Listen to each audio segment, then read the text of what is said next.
All praises to the Most High God of Abraham, Isaac, and Jacob, and peace to everyone joining me on this program. This is the Fountain of Israel's Bible Studies program, and as always, it's an honor for me to stand before you on the Lord's holy Sabbath day. Now, before we get started, let me remind you to like, share, comment, subscribe, tell a friend to tell a friend to tell a friend. Don't forget to smash that notification bell because I don't want you to miss any of our lessons. And if you feel so inclined to support the ministry through donation, check the description box down below. Now with that, we're going to go ahead and get started with our lesson. And it is entitled, The Few, the Proud, the Saints. The Few, the Proud, the Saints. And basically, this lesson is really about how the Most High, he doesn't need a massive amount of people to get his point across or to have his will be done. Obviously, there's going to be times in the end where he will use a lot of people, but we're going to see throughout the Bible that it's usually only a few. Okay, it's usually only a few that he chooses to use so that he can get the glory for what is being done at the time, or what has been done. So with that, we're going to go ahead and jump into our scriptures, and we're going to start over in the New Testament in Matthew chapter 9. Matthew chapter 9. So if you join me over in Matthew chapter 9, we will start at verse 35, right? 35 through 38. 35 says this: And Jesus went about all the cities and villages, teaching in their synagogues and preaching the gospel of the kingdom, and healing every sickness and every disease among the people. But when he saw multitudes, he was moved with compassion on them, because they fainted and were scattered abroad, as sheep having no shepherd. Then he said unto his disciples, The harvest truly is plenteous, but the laborers are few. You're going to see that word as a theme here. Pray ye therefore the Lord of the harvest, and he will send forth laborers into this harvest. Right? So he's just saying there's plenty of people that need to be saved, that need to hear the truth of the gospel, that needs to hear the truth of Torah. But there's so few people preaching it. Now, when we look, online, we look at our social medias, we see a lot of different, teachers out there. Sure, a lot of teachers. But compared to how many people who actually need to hear the true word of the Most High, not that many. Not that many in comparison, right? And then when we look at a bunch of false religions, it's a lot of people, right? We're fighting against people who don't believe anything, people who believe various religions of the world. I mean, you guys take a look at how many religions there are in the world, right? Then even when we look into the religions that have the book in common, I should say, the Bible in common, still a lot of false teachings that are there. So I don't want any of us to get an overly inflated ego thinking that, so many people are, just gonna make it, or there's so many people who will help get this word out, share with their neighbors. And it doesn't mean that everyone has to be teachers. I mean, obviously that's not everyone's role. We're, one body with many parts. But will everyone do their part? I don't think so. And that's what's unfortunate. But let's continue to go through this lesson real quick and take a look, because a pattern has been set up throughout the Bible, actually.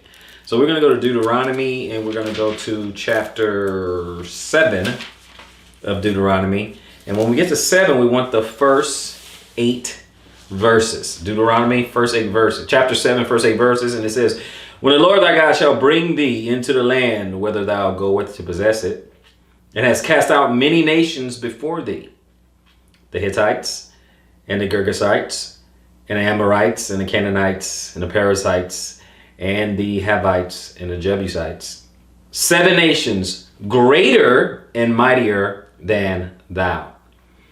And when the Lord thy God shall deliver them before thee, thou shalt smite them and utterly destroy them. Thou shalt make no covenant with them, nor show mercy unto them. Neither shalt thou make marriages with them. Thy daughter shall not thou shalt not, give unto his son, nor his daughter shall thou take unto thy son. For they will turn away the son from following me, that they may serve other gods. So will the anger of the Lord be kindled against you, and destroy thee suddenly. But thus shall you deal with them.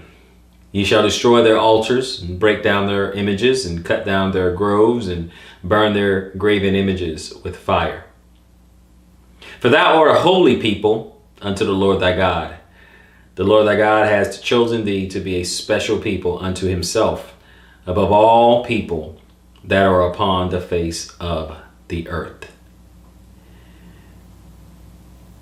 The Lord did not set his love upon you, nor choose you, because you were more in number than any people. For ye were the what? Fewest of all people. For thee were the fewest of all people.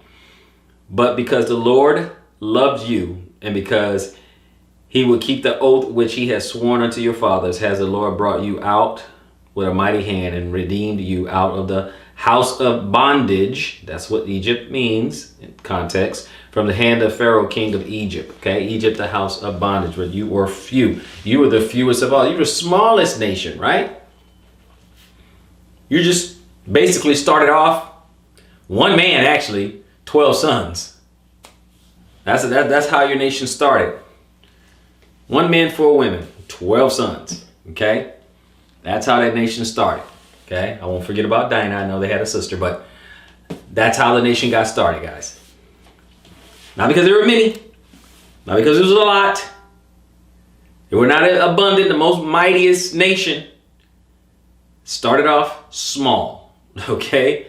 Started off small. So let's go on over to Judges chapter 7. We're going to go on over to Judges chapter 7. He is going to use few people for his purpose to come to pass.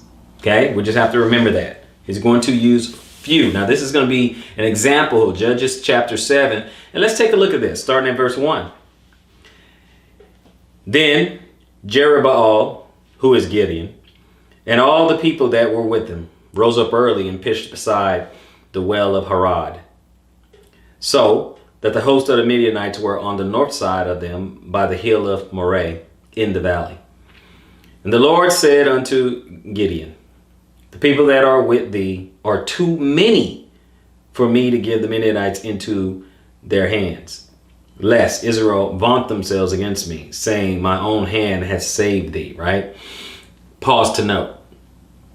See, the Most High is like, listen, if it's a lot of you guys, you're going to misconstrue this whole thing. You're going to get it twisted. You're going to think that you did it. It was because of your might. It's going to be because of your skill, your weaponry, and your sheer number.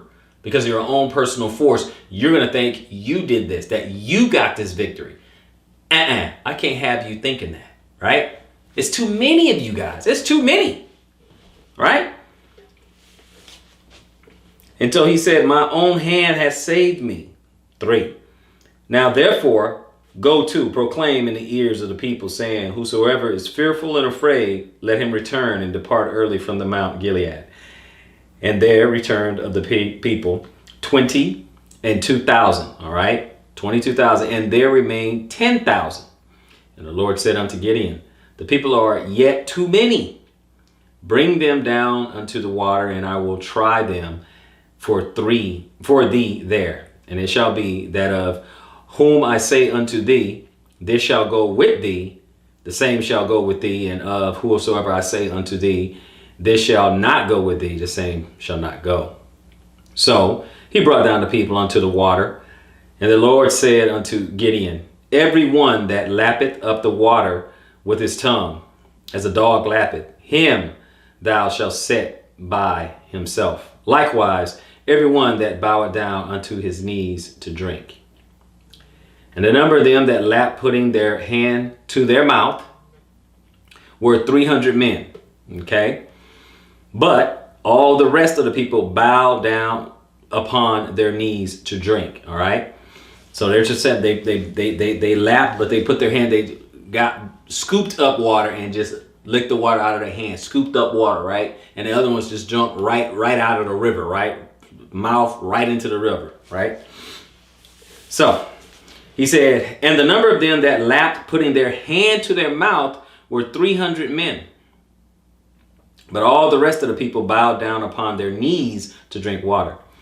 And the Lord said unto Gideon, by the 300 men that lapped will I save you, and deliver the Midianites into thy hand, and let all the other people go, every man unto his place. Let everybody else go home. I'm going to take these 300 men, and those are the ones, that's how you're going to get victory. You're going to get victory from the Midianites. I'm going to deliver the Midianites, or give you victory over them with just 300. Everybody else, send them home.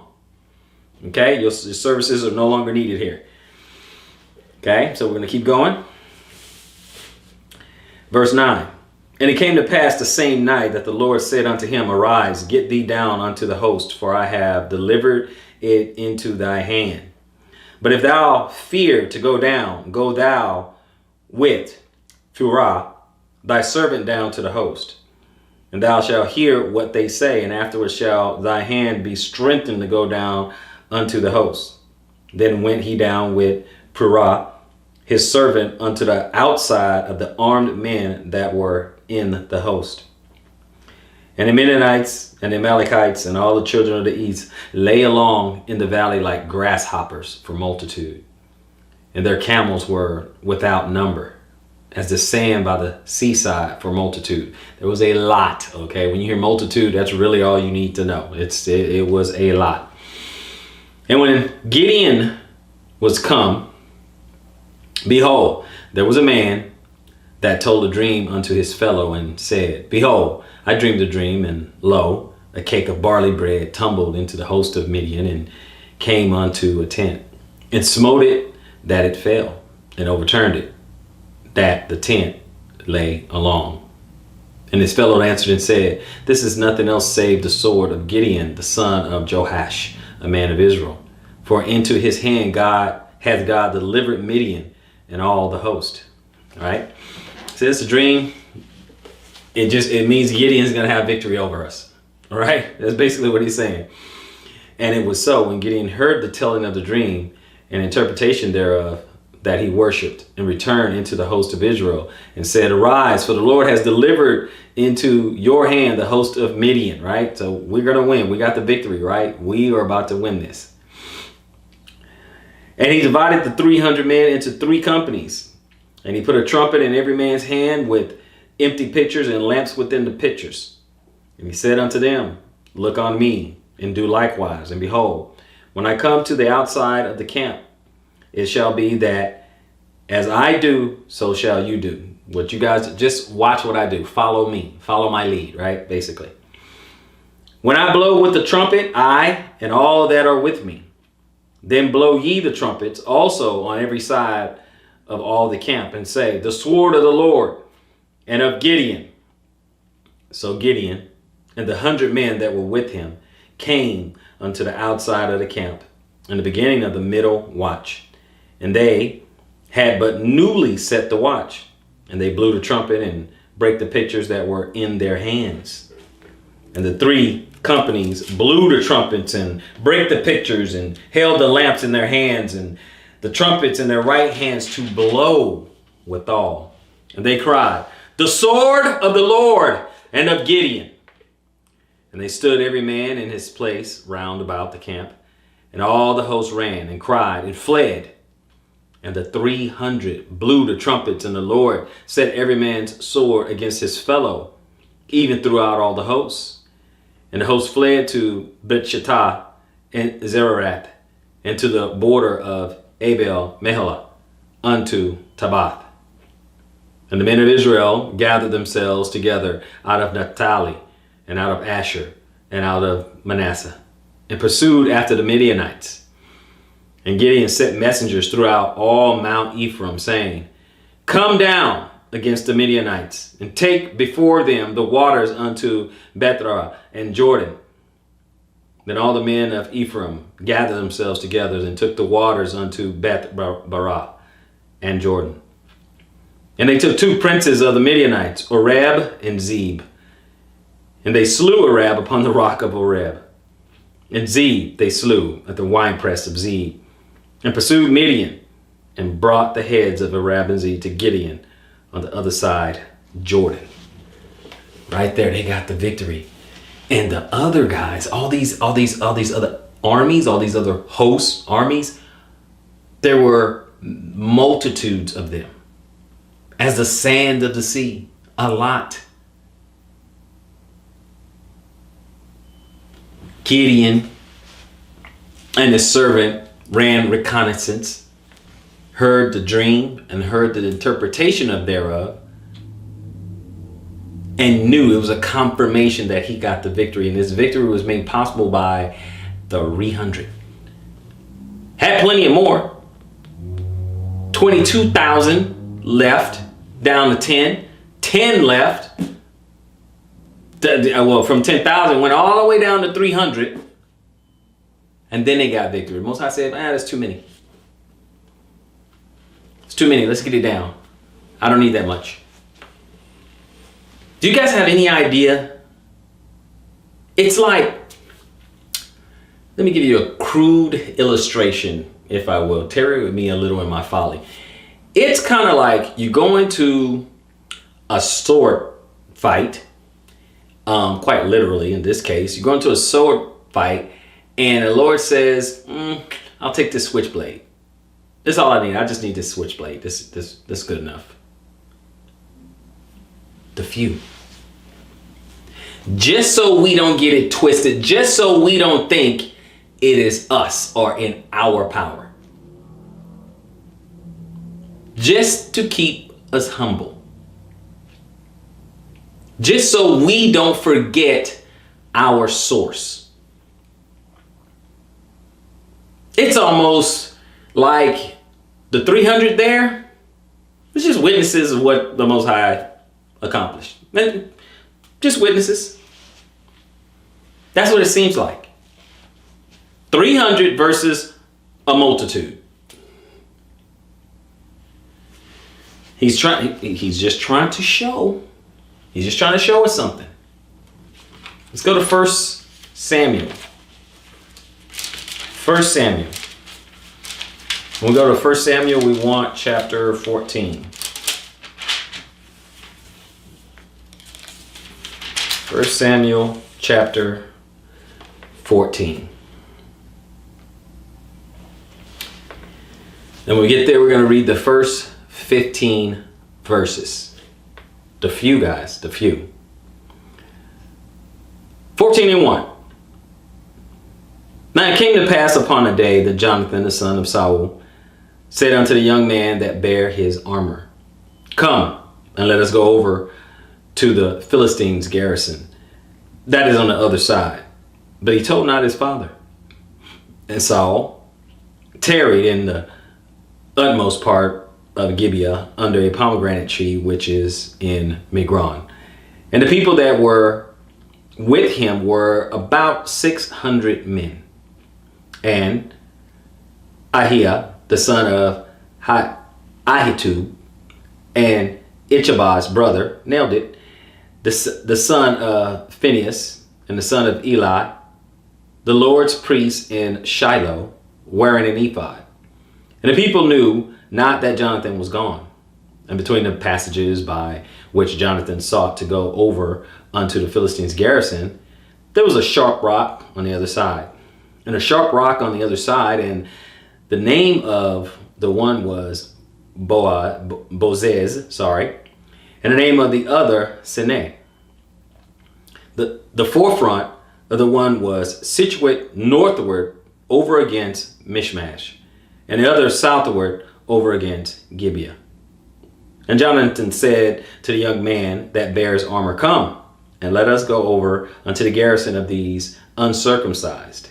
It may be that the Lord will work for us, for there is no restraint to the Lord to save by many or by few. And his armor bearer said unto him, Do all that is in thy heart, turn thee. Behold, I am with thee according to thy heart. Okay, I'm with you. Whatever you want to do, I'm riding with you, right? Then said Jonathan, behold, we will pass over unto these men, and we will discover ourselves unto them. If they say thus unto us, tarry until we come to you, then we will stand still in our place. Then we'll wait, and will not go up unto them. So if they say wait with us, we'll wait with them. But if they say thus, come up unto us, then we will go up. For the Lord has delivered them into our hand, and this shall be a sign unto us. See, just a little something, just a little takeaway here. If we look, sometime we look for confirmation of the Lord, and sometimes it's something practical, and sometimes it could be something miraculous to get our confirmation. But I just want us to have an ear, a spiritual ear, to be aware of when the Most High is telling us to do something. Sometimes people like kind of flip a coin. God, if you want, is like a yes or no. God, if you want me to do this, heads for yes, tails for no, kind of thing, right? Kind of equivalent to that. These guys, they look at certain confirmations, okay? If the people say this, or if they say that, we'll do this, we'll do that. Same thing, even in Judges, way back in Judges and Gideon, when they were saying, okay, well, if it's the dew on the grass, if it's wet on this side and the dry on this side, then I'll believe you. And then he double checked again. Well, let's flip it. If it's wet on this side and dry on the other side, then I'll know it's the Lord. Stuff like that. So we got to understand, people cast lots in the Bible. They cast lots to see, what it is. It's almost like rolling dice. To see, okay, boom, if I hit, this number, then it means this. This is the interpretation, that kind of thing. So I just want us to understand how we can, even today, how sometimes people will do that to try to get some sort of confirmation if they're not sure, okay? So if you're walking with the Most High, there are ways. Okay, so where are we? We are in 11. And both of them discovered themselves unto the garrisons of the Philistines. And the Philistines said, behold, the Hebrews come forth out of the holes where they had hid themselves. And the men of the garrison answered Jonathan and his armor bearer and said, come up to us, and we will show you a thing. And Jonathan said unto the armor bearer, come up after me, for the Lord has delivered them into the hand of Israel, which means we're going to have the victory. And Jonathan climbed up upon his hands and upon his feet, and his armor bearer after him. And they fell before Jonathan, and his armor bearer slew after him. And that first slaughter which Jonathan and his armor bearer made was about 20 men within, as it were, an half an acre of land, which a yoke of oxen might plow. And there was trembling in the host in the field, and among all the people, the garrison and the spoilers, they also trembled, and the earth quaked. So it was a very great trembling. So, two guys, Jonathan and the armor bearer against 20.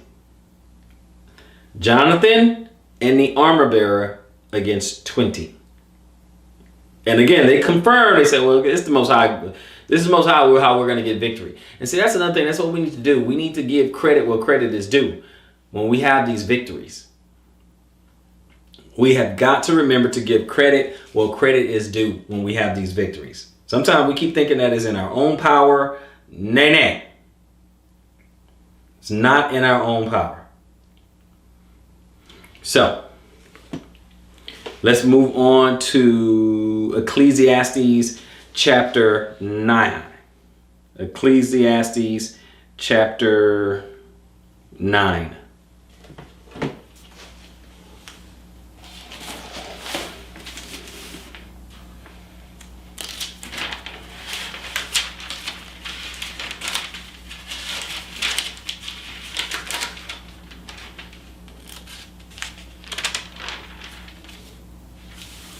Let's read 13 through 16. Ecclesiastes chapter 9, 13 reads, this wisdom have I seen also under the sun, and it seemed great unto me. There was a little city and a few men within, and there came a great king against it, and besieged it, and built great bulwarks against it. Now there was found in it a poor wise man, and he, by his wisdom, delivered the city, yet no man remembered that same poor man. Then said I, wisdom is better than strength, and nevertheless the poor man's wisdom is despised, and his words are not heard. So, and after I just read 17, I'm just throwing that one in there. The words of the wise man are heard in the quiet more than the cry of him that ruleth amongst fools. Okay, so the words of the wise man. So took a city, right? There was a small city and a few men within it, and a great king came and besieged it, or he took it over, okay, and built a great bulwark on there. And then he says, and there was found in it a poor wise man, and his wisdom delivered the city. Meaning he got it back. But it's just him, just a poor wise man. He just knew what to do. He knew what to do. Wasn't a lot of people. Okay, poor, wise, not a big deal kind of guy. So small. Well, it didn't say, and a great poor man. Okay, just a poor wise man, and he delivered it. Right? It's kind of like. Let's switch over to fantasy real quick. Some of you guys may have seen, Game of Thrones. You remember when Tyrion helped defend the city before they pretty much ousted him and turned their back on him? The half man, poor, well, he wasn't poor because their family's rich, but little guy, poor in stature, and he helped through wisdom save the city. Doesn't take a lot of people. Does not take a lot. The Most High does not use a lot. If you guys forgive the analogy there. But it does not take a lot. Come to the Most High, and it comes to have his vision come to pass. It is going to be the few, the proud, but good proud, the good kind, the saints, the prophets, the disciples. 12, 13 disciples. One fell off, then go ahead and graft, bring in Paul. One fell off, got replaced, bring in Paul. About 13 apostles, roughly. So, let's keep on going, guys. 2 Corinthians. 2 Corinthians. We're going to go to 2 Corinthians, and when we get to 2 Corinthians, we are going to go to chapter 12, if you will.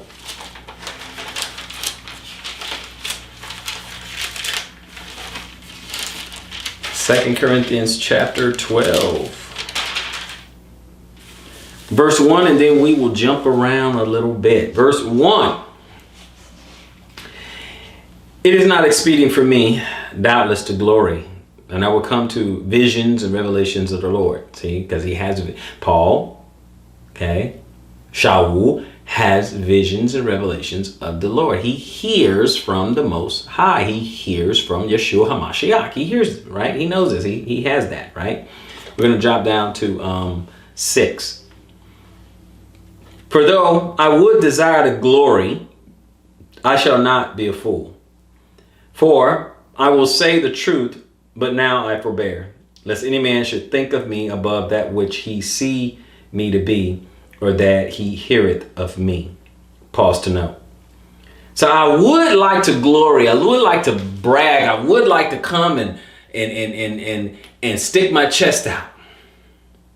But then you guys would probably think it's me. You guys would probably focus on me. Oh, Paul's so great. This guy, he's powerful. This is a man of God. He can do all these type of things. He said, but you know what? I don't want to become a fool. I don't want to become a fool. All I want to do is just tell the truth, right? For now, I forbear. I'm like, okay. I'm going to, as we would say in our modern day vernacular, say, I'm going to chill. And the reason I'm going to chill is because lest any man should think of me above that which he see me to be, like more than he ought to think of me, right? Verse 7. Unless I should be exalted above measure through the abundance of the revelations, because I do know some things, but then I will be exalted way too high. You guys will make too much of it, right? That was given to me, a thorn in my flesh. So just so I don't have that, I had a thorn in my flesh, or an injury, right? Some sort of injury, and a messenger of Satan the messenger of Satan to buffet me, to strike, hurt. Okay? That's what it means to buffet, right? Lest I should be exalted above measure, unless I get the big head, unless my ego gets inflated. This keeps me humble. I didn't want this, but this is what keeps me humble, right? Let's take a look at it. Verse 8. For this thing I besought the Lord thrice, 3 times, that it might depart from me, that he would take this away from me. This pain in my side, this injury, this my flesh. Verse 9. And he said unto me, my grace is sufficient for thee, for my strength is made perfect in weakness, right? See, I don't need you to be, I don't need you to be this strong, healthy, big time. No. I know what plans I have for you. I don't need you to be all that. Most gladly, therefore, will I rather glory in my infirmities, that the power of Christ may rest upon me. I'd rather have these infirmities. I'd rather suffer these afflictions. I'd rather suffer these afflictions and have the power of Christ within me than to be in tip-top form, tip-top shape, and let pride and ego and people exalting me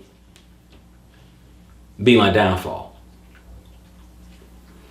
Verse 10. Therefore, I take pleasure in infirmities, in reproaches, in necessities, in persecutions, in distresses for Christ's sake. For when I am weak, then I am strong. That's how I know. Because when I have these problems, and Yeshua takes care of me, I know he's with me. I know he's with me. I'm strong. I know I still got it. I know I still got the Ruach. I know he's still with me. I know he's still guiding me. I know he's still taking care of me. I know what the prize is at the end. I don't need glory right now. I don't need the praise of men right now. I don't need that. I know why I'm doing this. I know what I'm here for. Right? He don't need a lot. He don't need a lot of healthy men. He don't need a multitude of men. He just needs the few. Okay?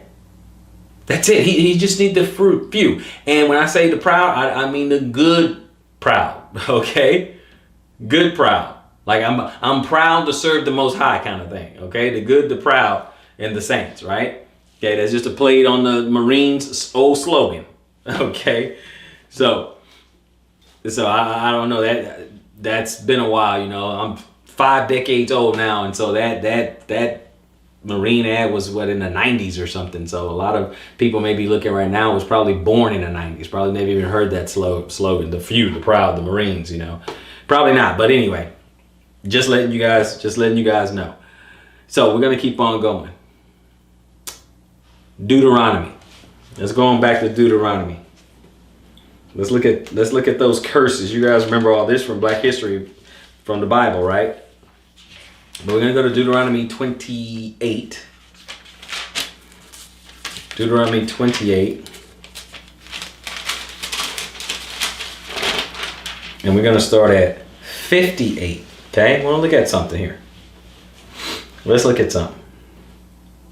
If thou wilt not observe to do all the words of this law that is written in this book, that thou mayest fear this glorious and fearful name, the Lord thy God, then the Lord will make thy plagues wonderful, and the plagues of thy seed, even great plagues, and of long continuance, and sore sicknesses, and of long continuance.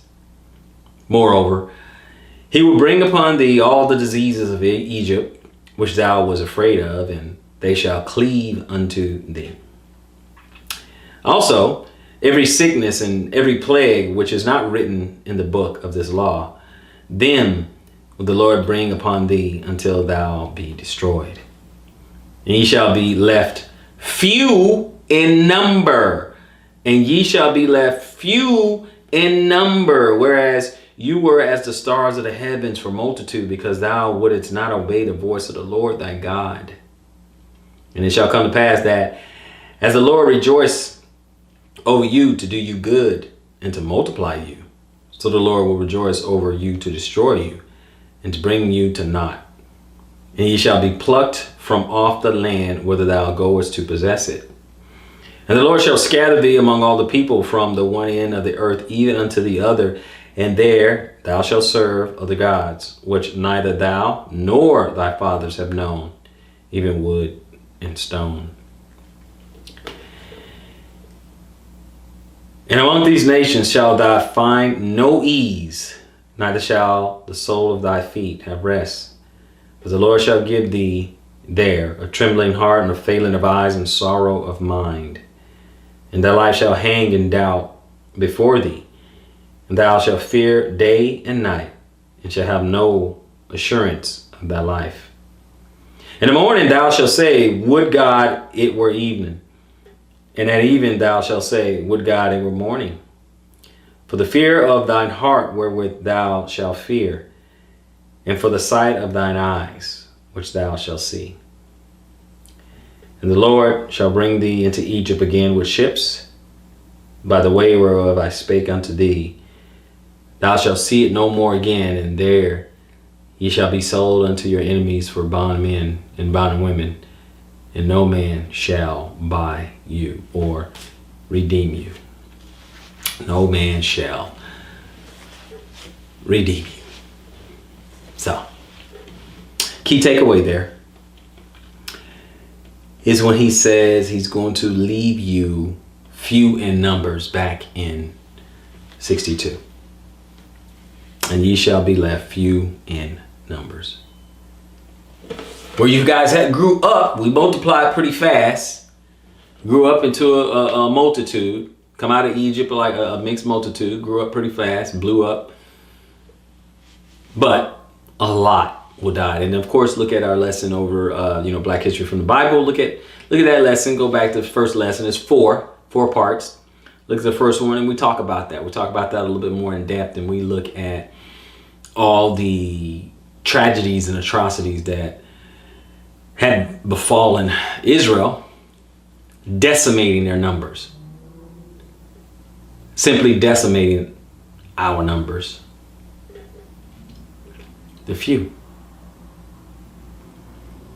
And of course you hear of, maybe you hear other camps and that talk about, the 1/3. Oh, it's only going to be a third. Again, the few.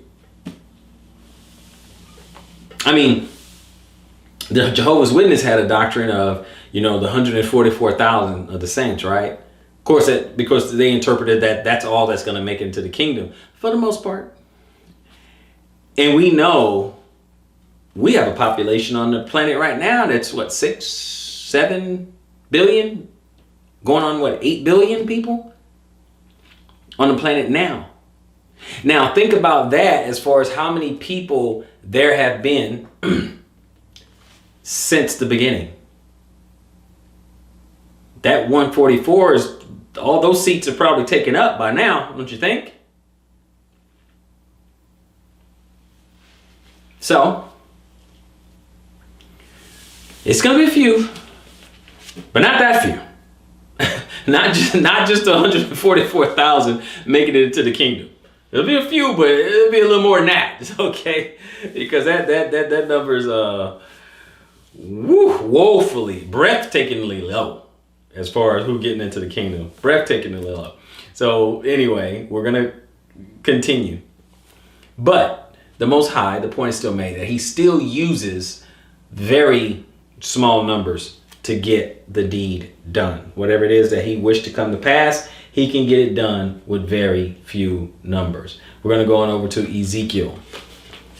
And that's going to be Ezekiel 12 when we get there, brothers and sisters. I'm going to go on over to Ezekiel 12. And when we do Ezekiel 12, we're going to do 15 and 16. 15 and 16. 15 says this. And they shall know that I am the Lord, then when I scatter them among the nations and disperse them in the countries, But I will leave a few men of them from the sword, from the famine, and from the pestilence, that they may declare all their abominations among the heathen, whither they come, and they shall know that I am the Lord. So when they come and all these things happen to us, okay. Now even today, when we were teaching, the children of the diaspora or the true children of Israel, things like that, right? Scattered all over the world. Okay. Now you will also hear people say, they will go further and they will say, oh, well, because we disobeyed the Most High Lord. So we tell them. So this part is coming to pass. Okay, after the famine, after the sword, after the pestilence, after all that, after slavery, after all this, we're telling them right now, we're at least saying that. We're at least saying that. Okay, that's why when we teach you, we're like, hey, there's no need to be mad at all these other nations. We really did honestly brought this on ourselves through our disobedience and breaking the covenant. Okay, so we have to understand that. That's why this ministry is not about hate or anything like that. I understand the tragedies that happen. I understand. Trust me. We go into details. Okay, we go into detail in other lessons. Okay, so I know you got some Timu Hebrews out there that'll be like, oh, the white man's the devil, and and Israel only going to be in the kingdom. Nobody else is going to be in the kingdom. I'm like, I don't know about that. That's not what the Bible says. I can't go with you on that one. Not according to scriptures. I can't go with you on that one. Okay? Now, will Israel be first? Sure. Will Israel be the ruling class? Sure. I can see that too in the scriptures. Israel was captive, and now the people who were doing the capturing will be captured, but there's going to be some righteousness dealt out there as well, too. There's going to be some righteousness there. But the few.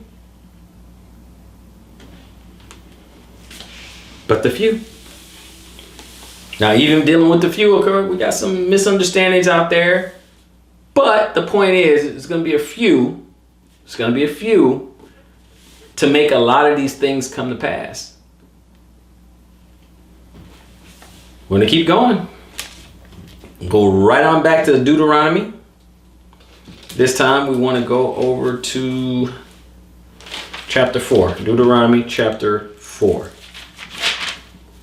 And we're going to start over at 26 to 31, which reads, I call heaven and earth to witness against you this day, that ye shall soon utterly perish from off the land whereunto you go over Jordan to possess it. Ye shall not prolong your days upon it, but shall utterly be destroyed. And the Lord shall scatter you among the nations, and ye shall be left few in number among the heathen, whither the Lord shall lead thee. Pause to note, what is the population of the people of color in America? What's the population of, if we say black people, under 15%? What's the population of the United States? About 350 million, roughly, not including undocumented illegals. And we're a little less than 15%.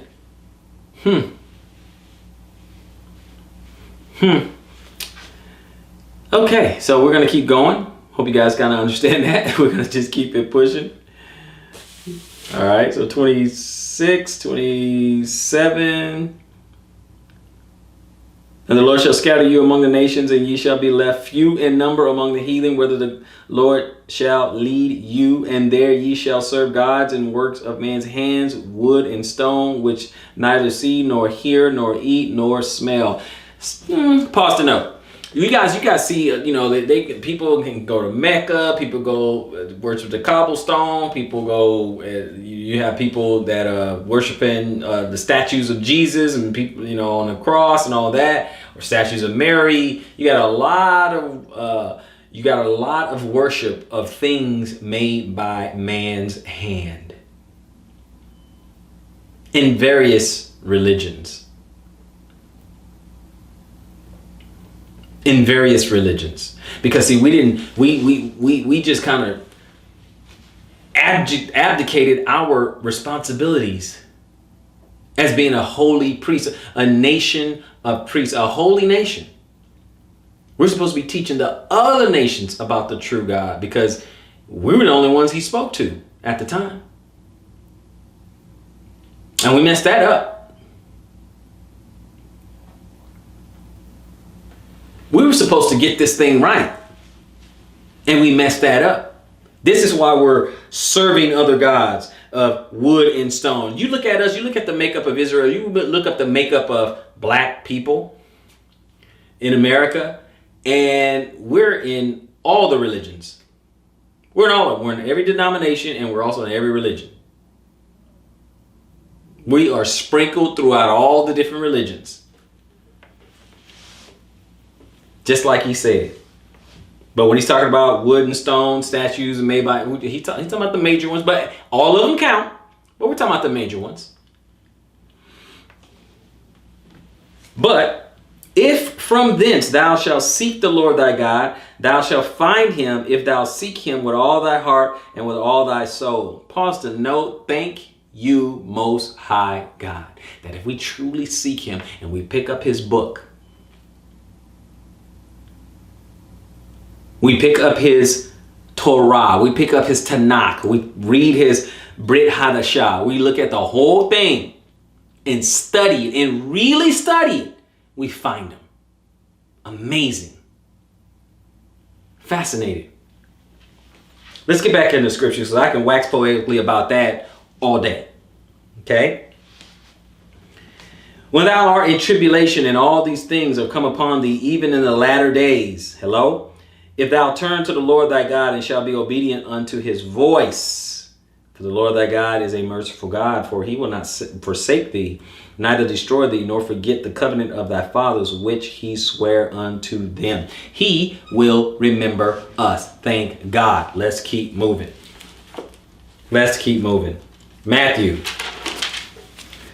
7. Actually, Matthew 24. We'll go to 7 in a second. Matthew 24.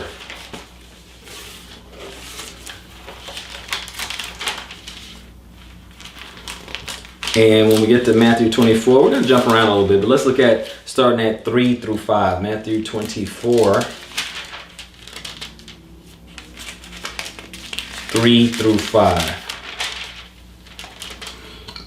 And as he sat upon the Mount of Olives, and the disciples came unto him privately, saying, Tell us, when shall these things be? And what shall be the sign of thy coming in the end of the world? And Jesus answered and said unto them, Take heed that no man deceive you. For many shall come in my name, saying, I am Christ, and shall deceive many. Right? So he gives them a warning, lets them know. We're going to drop down to 11 through 14. And many false prophets shall arise and shall deceive many. And because iniquity shall abound, the love of many shall wax cold. But he that shall endure unto the end, the same shall be saved. The same shall be saved. And this gospel of the kingdom shall be preached in all the world for a witness unto all nations, and then shall the end come. That's after it's been preached. So the word is getting out there. More and more and more. Then the end shall come. Because there's a lot of people heard about the Bible. A lot of people heard about Christianity. But not a lot know the truth. And that's what we're waiting for, brothers and sisters. Matthew 7. 7. And we're going to start at 15. Matthew 7. Let's read this. He told us over in 24, but look at this. In 15 he says, Beware of false prophets which come to you in sheep's clothing, but inwardly they are ravening wolves. Right? We're going to drop back to 13. But he said the first warning, beware somebody's going to deceive you. Go back to 13. Enter ye in at the straight gate. For wide is the gate and broad is the way that leadeth to destruction, and many many there be which go in thereat. But straight or narrow, straight is the gate, and narrow is the way which leadeth unto life, and few there be that find it. And few there be that find it. Let's keep that in mind, brothers and sisters. Start wrapping up and rounding it out with our last few places. We got 3 more places we're going to go. With that being said, let's go on over to Isaiah. Isaiah 24, if you will. Isaiah 24. And when we get to Isaiah 24, we're going to read verses 5 and 6. The earth is defiled under the inhabitants thereof, because they have transgressed the laws, changed the ordinances, broken the everlasting covenant. And therefore has the curse devoured the earth, and they that dwell therein are desolate. Therefore the inhabitants of the earth are burned, and few men left. Few.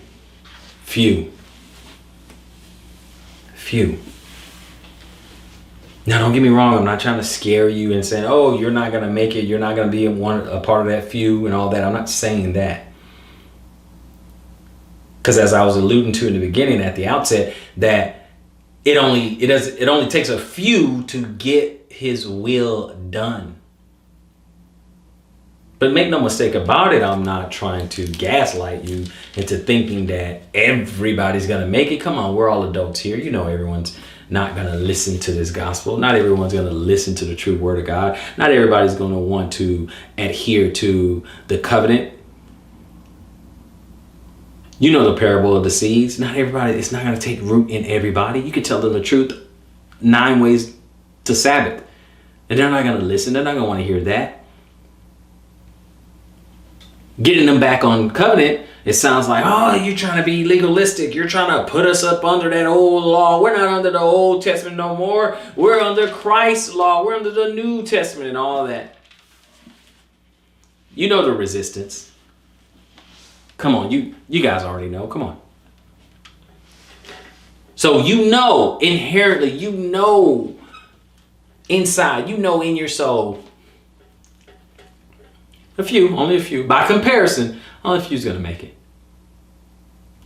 Not because that's what we want, it's because that's what people are going to choose. Work out your own salvation with fear and trembling, and it's not going to be a lot of that. It's going to be some fear and trembling, but it ain't going to be because they're trying to save themselves, not because they have respect for the sacrifice of the Messiah being the propitiation of sin. Let's get our last couple of places, brothers and sisters. Let's get our last few places. Therefore, has the curse devoured the earth, and they that dwell therein are desolate. Therefore, the inhabitants of the earth are burned, and few men left. Few men left. Matthew 22. We'll go to Matthew 22.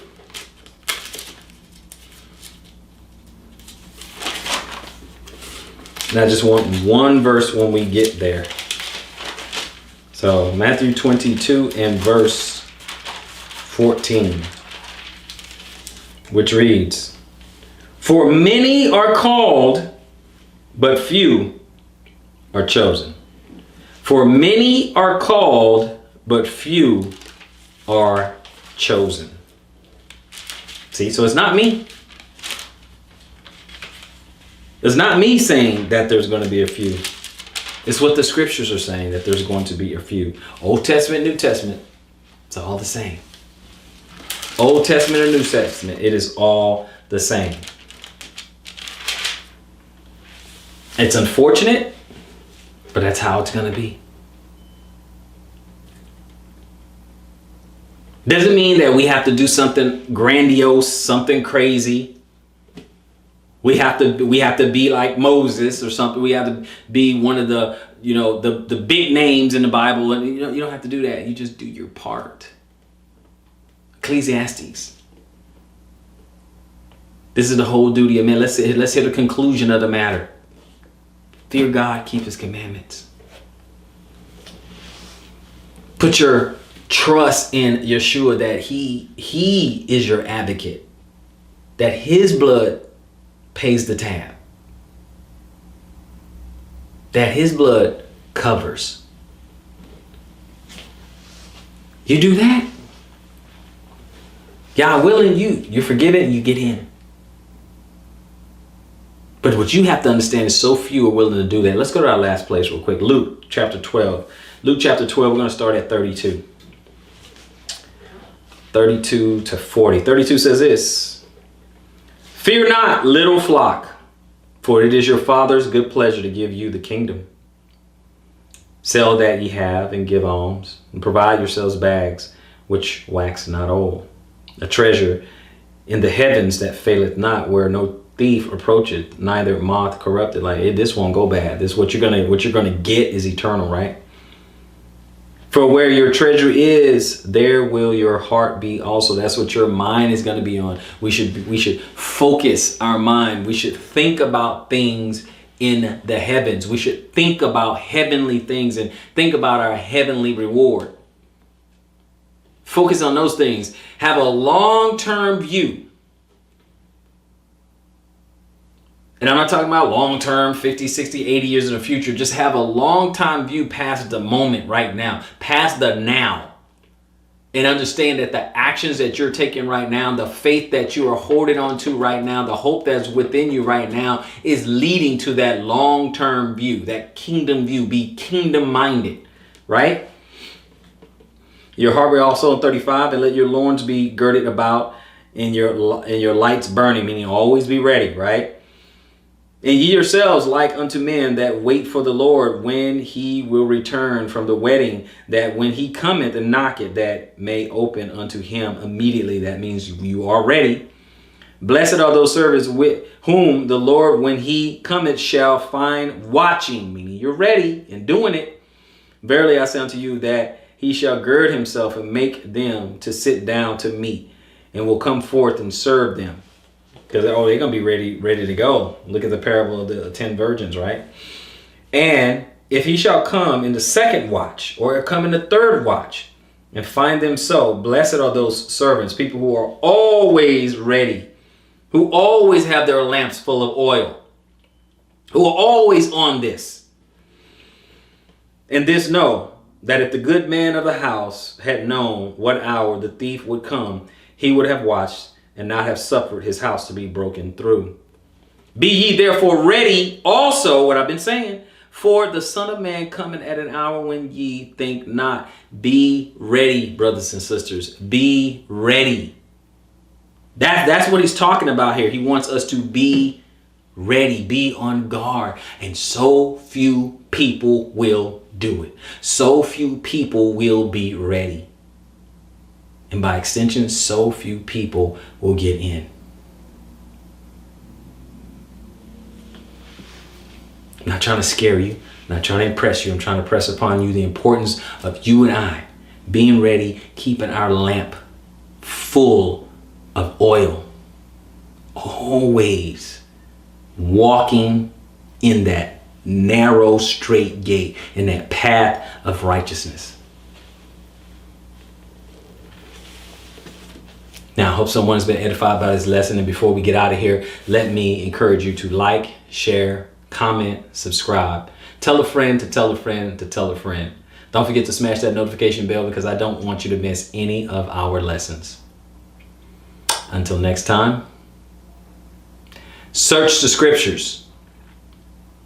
Improve all things. Peace and shalom, Israel.